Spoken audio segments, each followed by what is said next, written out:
Hi, I'm Erin, and this is Gracie, and this is our Wyoming Life.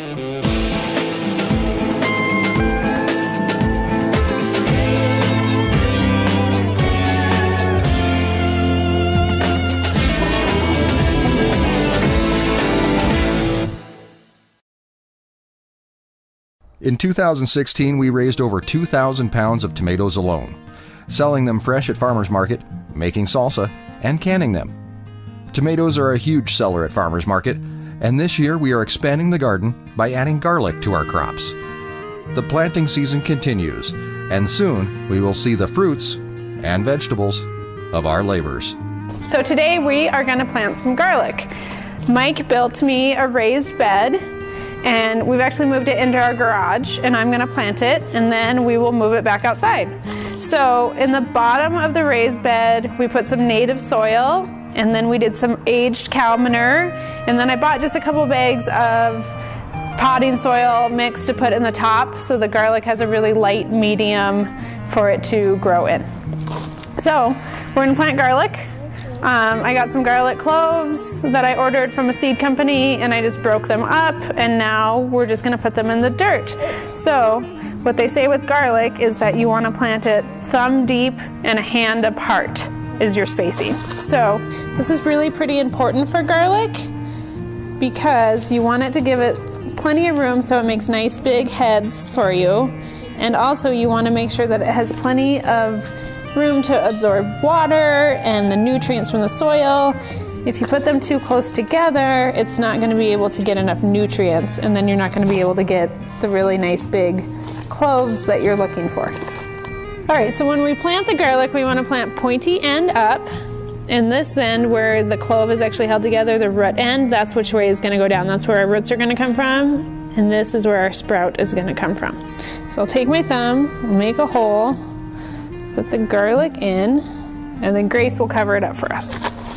Okay, so we are going to finish planting our garlic today.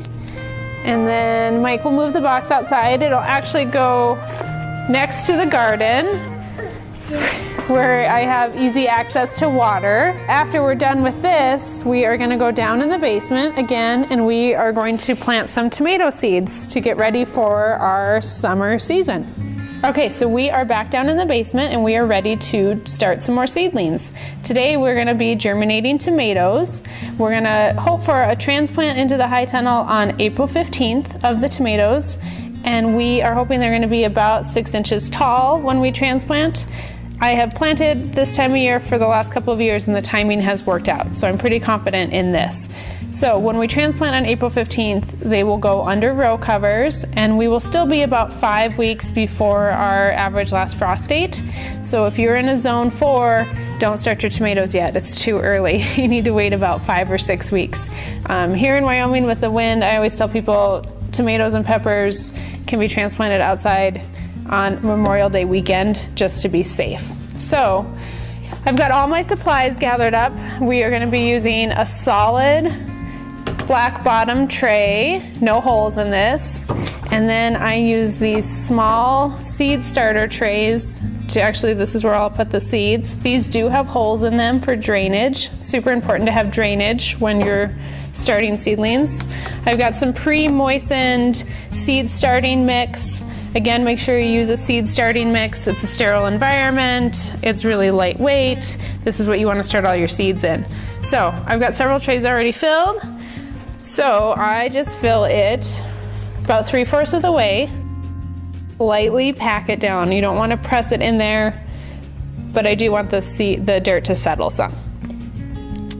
Okay, so I have got 5 different kinds of tomatoes that we're going to plant today.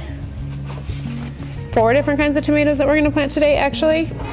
So they are all hybrids. Because I grow in the high tunnel, I don't do heirlooms. I would love to do heirlooms, but because of disease, it's easier to do hybrids in the high tunnel. So first variety is Mountain Magic. It is actually a smaller tomato, like a large cherry tomato. Tomato seeds, unlike the lettuce seeds, are not pelleted. So they're really small. Very tiny. Very tiny. So what we're going to do It's just kind of, my hand's wet, so this is a little difficult. We're gonna sprinkle them on top here.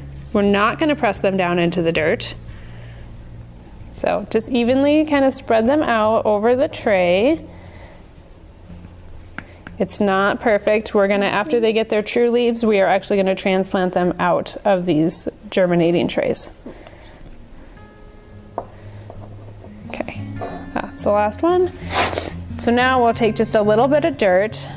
I want really help. And we will, here's some dirt. Just sprinkle it over the top. Tomato seeds do not need to be planted deep. And then we will put this in our black solid bottom tray. So we can actually put 3 of these seed germinating trays inside one standard black flat.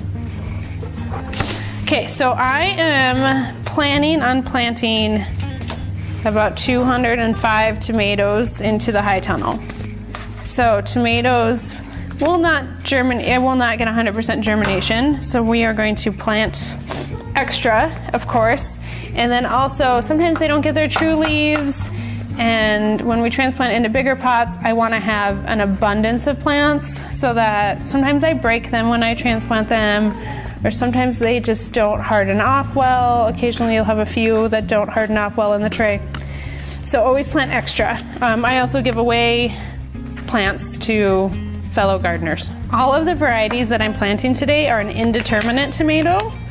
And that is really important to decide if you want to do an indeterminate tomato or a determinate. There's 2 different kinds. Determinate tomatoes grow really well in containers or on patios, or anywhere that you have limited space. They're not going to get as big. Indeterminates, which is the kind that I grow, will just keep growing and growing and growing as long as the weather is nice and they have water and nutrients. So I do an indeterminate because I do a string and sucker method, and we'll learn about that when we get out into the high tunnel and they start growing. But I allow them to, I wrap them around strings and we allow them to grow all the way up to the top of the high tunnel, which in the center is 12 foot tall. So I want them to grow as long as we can, and if I do a determinate variety, well, they'll last the whole season, they will not get as big, but I have plenty of vertical space. So I do indeterminates. Okay, so again, make sure that you label. All tomatoes look the same when they come up, and really they look the same until they start fruiting, so there would be no way to tell which kind of tomato is which. Labels are super important. Tomatoes take longer to germinate than the lettuce did. Lettuce is really fast. Our lettuce only took 4 days. Tomatoes are 14 to 21 days to germinate, and they want to be warmer than the lettuce seedlings do. The lettuce variety that we planted wants to germinate at about 60 degrees soil temperature. The tomatoes, and it'll say on your label, the label says for these tomatoes that they want to germinate at 77 to 86 degrees soil temperature. So if you have seed mats, you definitely want to use them when germinating tomatoes. All right, so now that we got everything all planted, we are going to put it back in one of our little indoor greenhouses. All right, so we want to make sure the top layer stays nice and moist while the seeds are germinating. We will not actually have to water from the bottom through the germination process. I will just spray about every 3 days. They will not take a lot of water, but it's something you want to check every day. If they dry out, the seed will be dead. So I do not have seed mats. We are just going to close up this greenhouse, and I'm going to monitor the soil temperature. I'll check it here after a few hours and see how warm it's getting. With this all closed up and the lights on, it actually stays nice and warm in here. If I cannot keep the soil temperature where it needs to be for germination, I will actually just take the biggest blanket I can find and I will throw it over the top of the greenhouse to help warm up the soil. And hopefully in 14 to 21 days, we're gonna have tomatoes. Thank you for watching us plant our garlic and our tomato seeds today, and thank you for following along with us as we get ready for farmers market season in 2017. Grace was my helper today. We will keep you updated on the progress of the tomatoes and show you how we're going to transplant them after germination happens. For more information on all the products that we use today, look in the description and there will be links included. Thank you for joining us in our Wyoming life. Mommy, let's go to study. I know.